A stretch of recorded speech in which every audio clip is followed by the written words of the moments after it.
درود به همه شما پدران، مادران، خواهران، برادران، نفرانی که روزگار به سر دارید در این سرزمینی بهتر از جان که نام دارد تاجیکستان. در تهیه و در پیشنهاد گروه ایجادی ما هست این لحظه باز یک برنامه نوبتی واژه‌زار معانی و ما گروه ایجادی تمنا داریم که هر کدام شما در آغوش این وطن آزاده، در آغوش این وطن در همین فصل سال گاه بارانی، گاه سرد، با اهل بیت، با احترام گذاشتن در شخصیت یکدیگر یک زندگی خوب، یک زندگی خوش، یک زندگی گرم و به تشویش داشته باشید بسر. مهمان هستند در برنامه نوبتی واژه‌زار معانی، چون ما گروه ایجادی با کمال احترام دعوت کردیم، با یک جهان اخلاصمندی دعوت کردیم و سپاس که ایشان نیز پذیرفتند آمدند. کارمند شایسته جمهوری، سابقه دار مهنت، طبیب، پروفسور، استاد بسیار گرامی شیرینبک دولتمامدov و ما صحبت خواهیم داشت همراه مهمان در موضوع همین آفریده ها، در موضوع راه طی کرده مهمان و ما امید میکنیم که شما محبت خواهید کرد، دل را باز خواهید کرد و میکوشید و میتوانید که بتوانید که بکشاید اسرار محتوای صحبت ما. و ما قبلا حضور مبارک مهمان را از نام همه شما بینندگان بسیار هوشمند برنامه‌های پرمحتوای تلویزیون سفینه خیر مقدم میگوییم. شما به برنامه ما خوش آمدید. صدقه محبتتان، صدقه احترامتان و بار اول است که شما از بدخشان نازنین مهمان هستید در برنامه واژه‌زار معانی و بفرمایید نخست سخن از خودتان، مهرنامه شما، آرزو و تمنیات شما برای هموطن از این منبری بلند.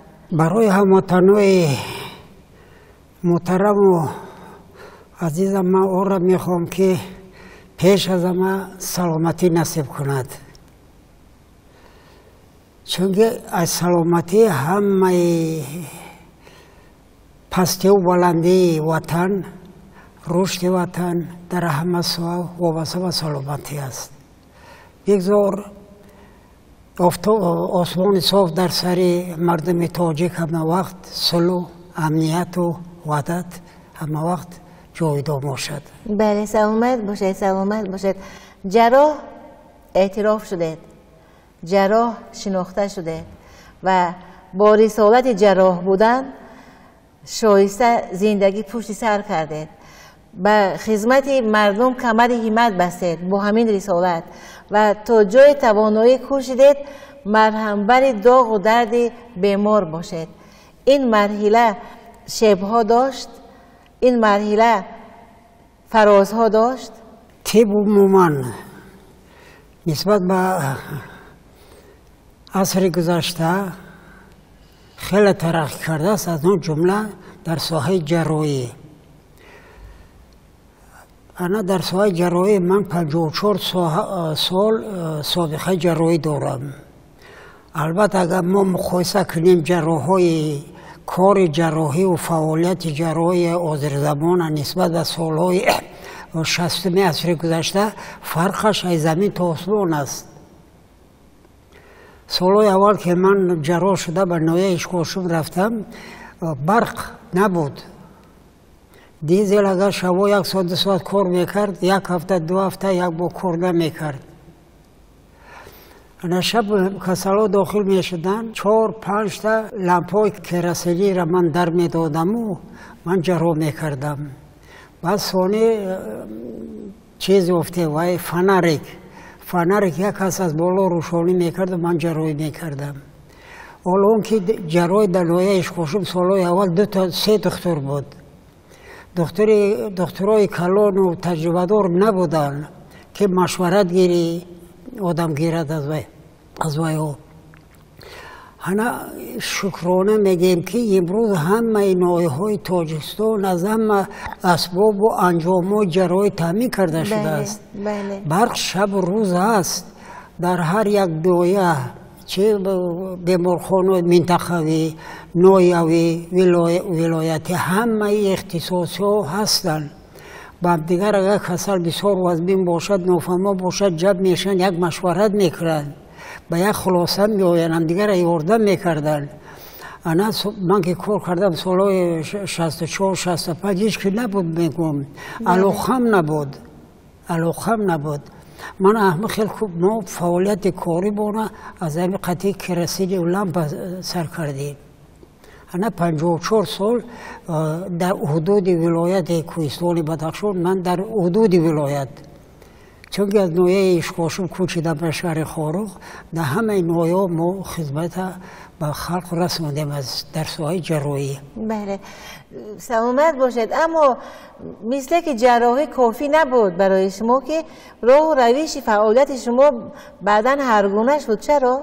ما در نوعه کار میکردیم ما نمان جراح ما در همه ساحه کار میکردیم. کسلو زنانه بیماری زنانه را تبابت میکردیم. کودک‌ها را کسل‌های پوست در همه ساحه بیماری درونه را تراپیوتی را تبابت میکردیم. با سبب نارسایی کادر. بله کادر نبود.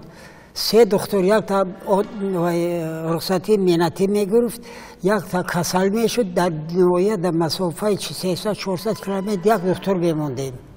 1 ساعت 1.5 ساعت کسلخانه گردش میکردیم. 1.5 ساعت در مونگابا کسل را قبول میکردیم. بعد اینا روزانه گردش اولگی فرض کردیم مرکز نوعه را قطعی دیهای همسایه گردش میکردیم مفهود میکردیم. اگر جیغ زنن یعنی ویز وگه شود در مسافه 50 60 تا 100 کیلومتر طرف پامیر انا اونجا میرویم. شب از بار ساعت کاری نبود. همطوری بود که 2 هفته از بلیس نبر اومده در پهلوی کسل ما خوب کردگی. در بدخشان خیلی راه ها سخت بودن، مواد خوراک نمیرسید، مواد داروری نبود. بیمارا بسیار مراجعت میکردن، تبابت کردن لازم بود. انا من مراجعت کردم به طبیعت مادر. انا گیاه شفابخش جمع کردم، خودآموزی کردم. ادبیات درباره گیاه شفابخش از من در کتابخانه بسیار است. دارو تیار کردم، آب دم، آب جوش، خاک، نفس بوغی بیمارا رو من تبابت کردم. از خفای نبود، داروی فابریکوی فرموی نبود. بله. نبود. انا در این ساعت انا در ساعت گیاه درباره 3 کتاب نوشتم. گیاهنامه بدخشان، دانشنامه طب مردمی، دستورالعمل گیاه پزشک تبابت کردیم و هم کتاب نوشتیم. بله از تجربه باز تکرار میکردم. آب دم، آب جوش، خاک، نفس بوغی، آبزنو یعنی وانو ما تبابت کردیم.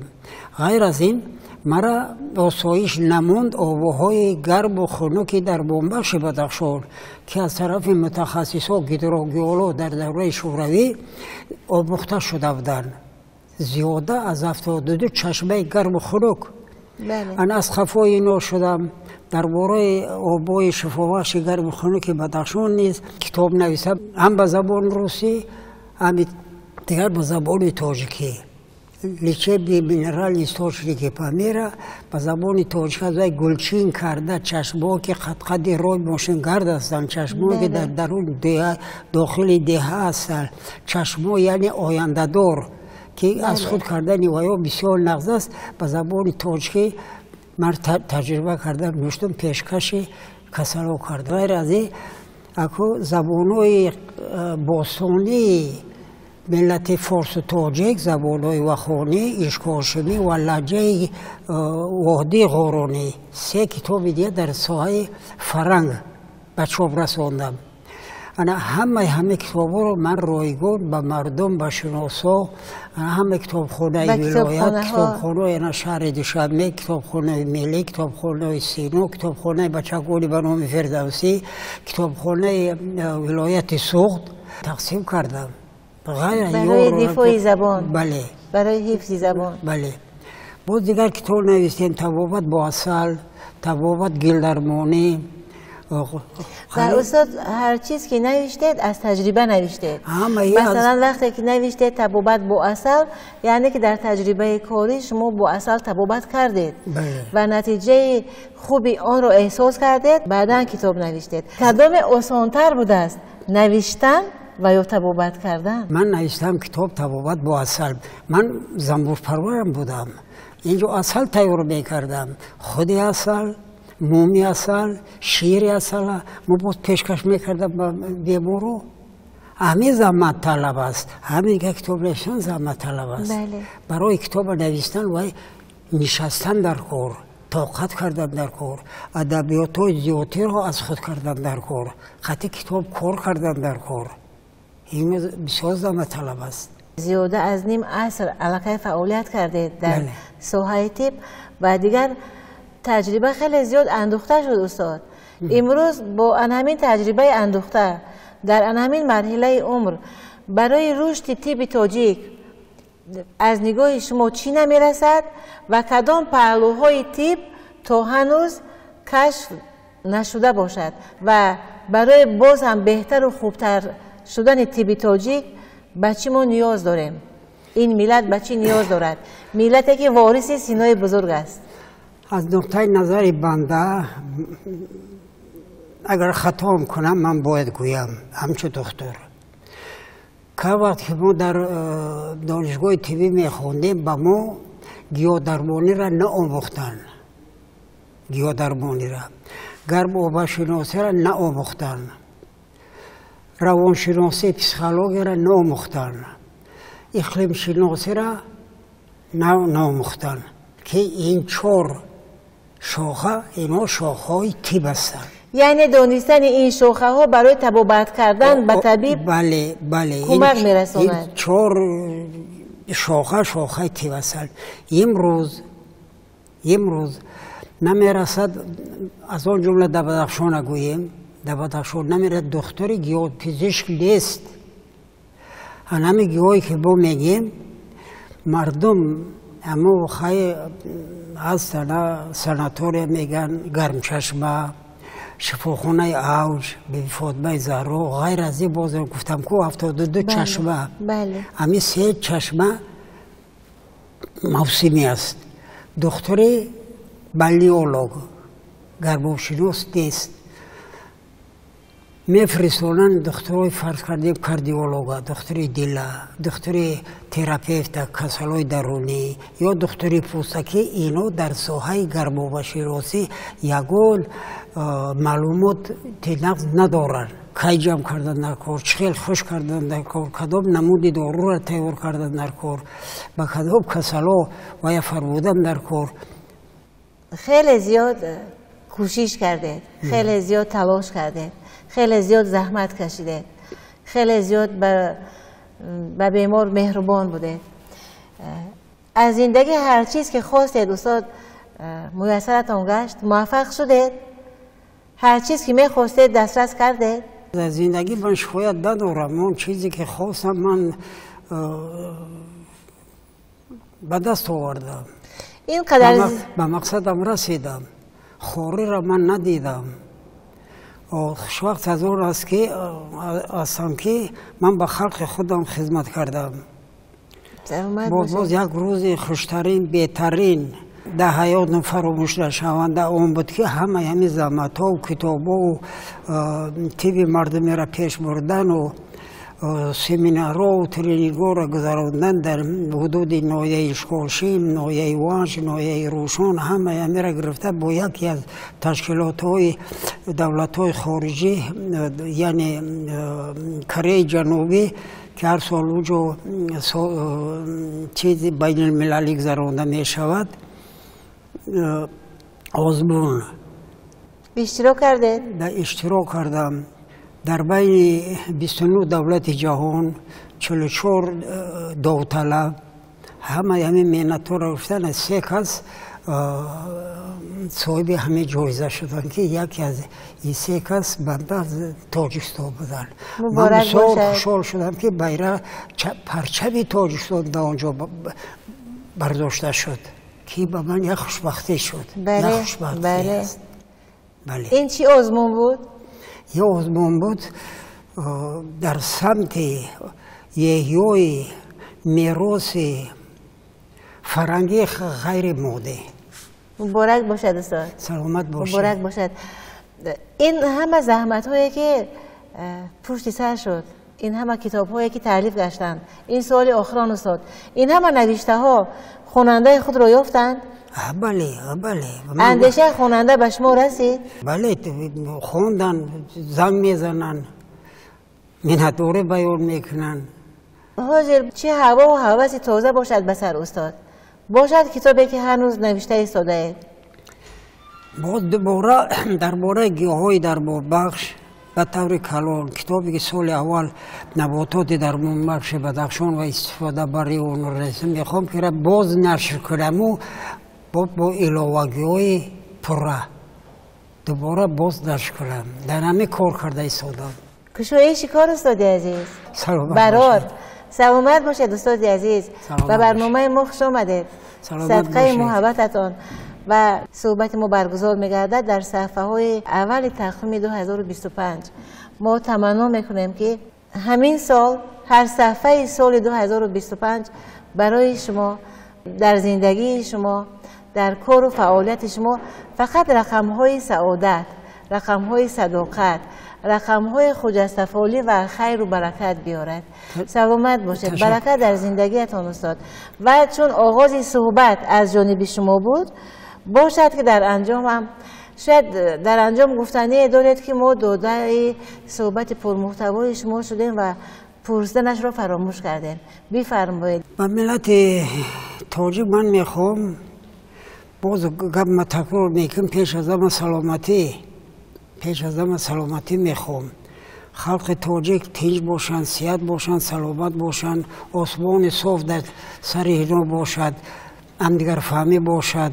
سلامت باشید. سلامت باشید استاد. بار دیگر به برنامه خوش آمدید و به دوشنبه نازنین خوش آمدید. و اگر وقت نیت سفر هست باز به سوی بدخشان، راه شما سفید، سفر شما به خطر. تشکر بسیار. منم میخوام به شما مننداری خدا بیان کنم که ما را به درگاه دعوت کردید، از ما فراموش نکردید. تشکر بسیاری. در کار و کسب شما برکت. سلامت باشید. هم در فعالیت کاریتون، هم در زندگی شخصیتون. سلامت باشید. سلامت باشید. سلامت باشید استاد. سلامت باشید. بینندگان بسیار گرامی، در برنامه نوبتی واژه‌زار معانی حضور بسیار مبارک داشتند. ابراز اندیشه های بسیار بیکر، سبز و سازنده نمودند. مهمون بسیار گرامی قدر از بدخشان باستانی استاد پروفسور کارمند شایسته جمهوری شیرینبگ دولت محمدوف طبیب که اینک فشرده صحبت استاد پیشنهاد طبیب لطیف شما گردید. چون میگویند که آن چیز که عیان است چه حاجت به بیان است، اینک پیشنهاد از ما، دیگر قضاوت خاطر از شما. یک زندگی پر از خوبی ها، یک زندگی پر از خوشی ها، یک زندگی پر از عزت، پر از وقار، پر از عشق، پر از افتخار ملی و مهمتر از همه پر از هویت ملی نصیب ما و شما تا دیدارهای بعدی.